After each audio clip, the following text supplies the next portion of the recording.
Some rooms aren't meant to be entered, but sometimes they find a way to let you in.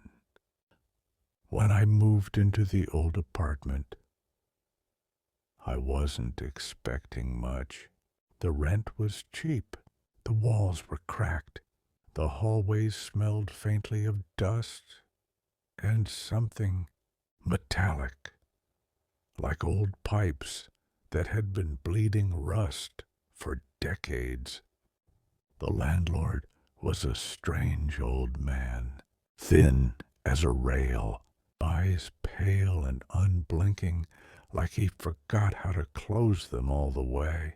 When I signed the lease, he handed me the keys with one piece of advice. All yours, except the storage room at the end of the hall.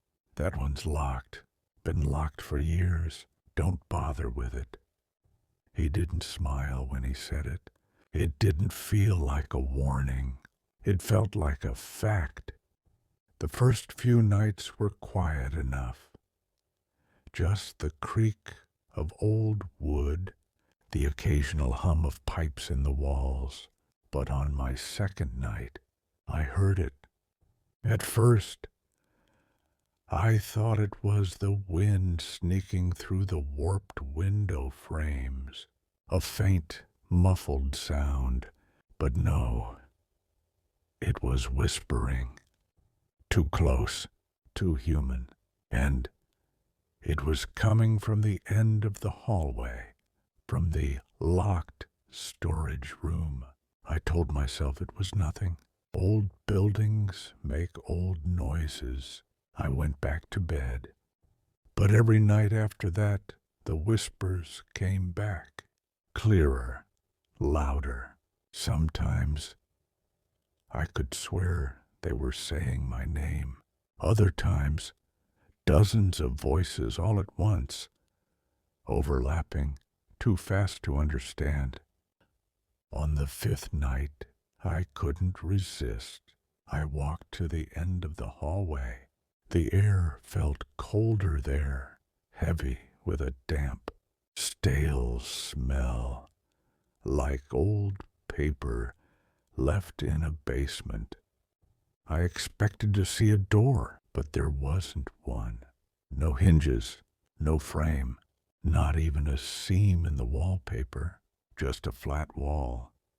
Still, the whispers came from behind it. I pressed my ear against the cold plaster. They stopped instantly. The silence was so complete, I could hear my own heartbeat in my ears. That night, I dreamt of the hallway, except it was longer. The walls stretched on forever into darkness, and at the very end, there was a door. Old, wooden, a brass handle, tarnished with age, and behind it, scratching, slow, deliberate, patient. I woke up with my hands clenched so tightly, my nails had left marks in my palms.